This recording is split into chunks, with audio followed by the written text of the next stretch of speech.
नमस्कार दोस्तों, मैं सागर तलवार फिर आया अपनी वीडियो के साथ। तो आज इस वीडियो में बात करेंगे माता वैष्णो देवी की फैक्ट्स के बारे में, इतिहास के बारे में।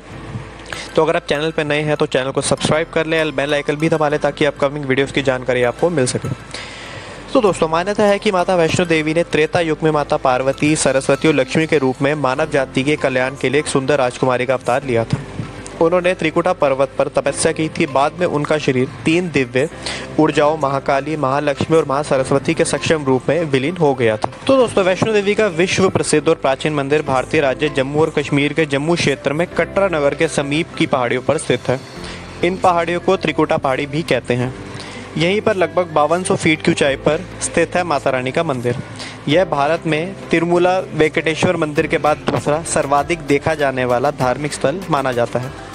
तो दोस्तों, अगर हम मंदिर के परिचय के बारे में बात करें तो कहा जाता है त्रिकुटा की पहाड़ियों पर स्थित एक गुफा में माता वैष्णो देवी की स्वयंभू 3 मूर्तियां हैं।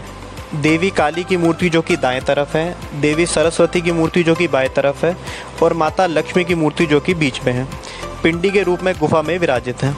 इन तीनों पिंडियों के सम्मिलित रूप को वैष्णो देवी माता कहा जाता है।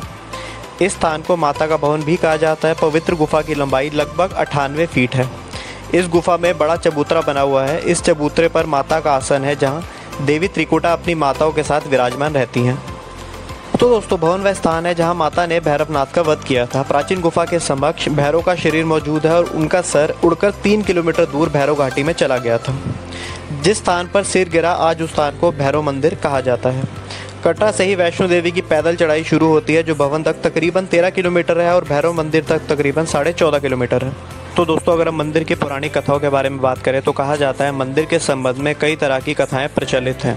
एक बार त्रिकुटा की पहाड़ी पर एक सुंदर कन्या को देखकर भैरवनाथ उससे पकड़ने के लिए उसके पीछे दौड़े थे। तब वह कन्या वायु रूप में बदलकर त्रिकुटा पर्वत की ओर उड़ चली थी। भैरवनाथ भी उनके पीछे भागे थे। तब माना जाता है कि माँ की रक्षा करने के लिए स्वयं पवन पुत्र हनुमान जी आए थे। हनुमान जी को प्यास लगने पर माता ने उनके आग्रह पर धनुष से पहाड़ पर बांध चलाकर एक जलधारा निकाली थी और उस जल में अपने केश भी धोए थे।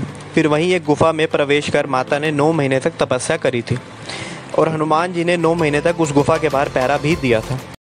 तो दोस्तों, तभी भैरवनाथ उस गुफा के बाहर आकर खड़े हो गए थे।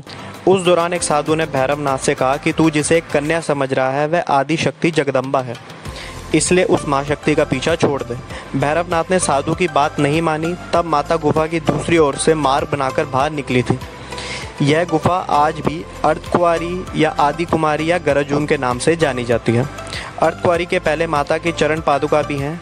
यह वह स्थान है जहाँ माता ने भागते भागते मुड़कर भैरवनाथ को पीछे देखा था। तो दोस्तों, अंत में गुफा से बाहर निकल कन्या ने देवी का रूप लिया और भैरवनाथ को वापस जाने के लिए कहा, लेकिन भैरवनाथ वापस जाने के लिए तैयार नहीं हुआ और गुफा में प्रवेश करने की कोशिश करता रहा। यह देख गुफा के बाहर पहरा दे रहे हनुमान जी ने भैरवनाथ को युद्ध के लिए ललकारा और दोनों के बीच युद्ध भी हुआ। युद्ध का कोई अंत नहीं देखकर माता वैष्णो देवी ने महाकाली का रूप लेकर भैरवनाथ का वध कर दिया था। तो दोस्तों, कहा यह भी जाता है अपने वध के बाद भैरवनाथ को अपनी भूल का पश्चाताप भी हुआ था और उसने माँ से क्षमादान की भीख भी मांगी थी। तब माता वैष्णो देवी जानती थी कि उन पर हमला करने के पीछे भैरव की प्रमुख मंशा मोक्ष प्राप्त करने की ही थी। तब उन्होंने न केवल भैरव को पुनर्जन्म के चक्र से मुक्ति प्रदान की, बल्कि उसे वरदान देते हुए कहा, मेरे दर्शन तब तक पूरे नहीं माने जाएंगे जब तक मेरा कोई भक्त मेरे बाद तुम्हारे दर्शन नहीं करेगा। तो दोस्तों, अगर हम मंदिर की कथा के बारे में बात करें तो कहा यह जाता है उपरोक्त कथा को वैष्णो देवी के भक्त श्रीधर से जोड़कर भी देखा जाता है। 700 वर्ष से भी अधिक समय पहले कटरा से कुछ दूरी पर स्थित हंसाली गांव में माता वैष्णो देवी के परम भक्त श्रीधर रहते थे। वे निसंतान थे और गरीब थे, लेकिन वे सोचा करते थे कि एक दिन वे माता का भंडारा जरूर रखेंगे। एक दिन श्रीधर ने आसपास के सभी गांव वालों को प्रसाद ग्रहण करने का न्योता दे दिया था और भंडारे वाले दिन श्रीधर अनुरोध करते हुए सभी के घर बारी बारी गए ताकि उन्हें खाना बनाने की सामग्री मिले और वह खाना बनाकर मेहमानों को भंडारे वाले दिन खिला सकें। जितने लोगों ने उनकी मदद की वह काफ़ी नहीं थी क्योंकि मेहमान बहुत ज़्यादा थे और उनको बस यही चिंता थी कि इतने कम सामान में इतना सारा भंडारा कैसे होगा। और भंडारे से एक दिन पहले तक श्रीधर जी बिल्कुल भी नहीं सो पा रहे थे, यही सोचकर कि इतने सारे मेहमानों को भोजन कैसे करवाया जाएगा। वह सुबह तक समस्याओं से घिरे हुए थे। अब उनको माता वैष्णो देवी से ही आस थी। वह अपनी झोपड़ी के बाहर पूजा के लिए बैठ गए थे और दोपहर तक मेहमान आना भी शुरू हो गए थे। श्रीधर जी को पूजा करते देख मेहमान जहाँ जगह दिखी वहाँ बैठने लग गए थे और उनकी छोटी सी कुटिया में पूरा गाँव समा गया था। तो दोस्तों जब श्रीधर जी ने अपनी आंखें खोली और सोचा कि इन सभी को भोजन कैसे करवाएंगे, तब उन्होंने देखा एक छोटी सी लड़की को झोपड़ी से बाहर आते हुए, जिनका नाम वैष्णवी था। वह भगवान की कृपा से आई थी और सभी को स्वादिष्ट भोजन परोस रही थी। भंडारा बहुत अच्छे तरीके से संपन्न भी हो गया था। भंडारे के बाद श्रीधर जी उस छोटी लड़की वैष्णवी के बारे में जानने के लिए बेहद ही उत्सुक थे, पर वैष्णवी गायब हो गए थे और उसके बाद किसी ने उनको नहीं देखा।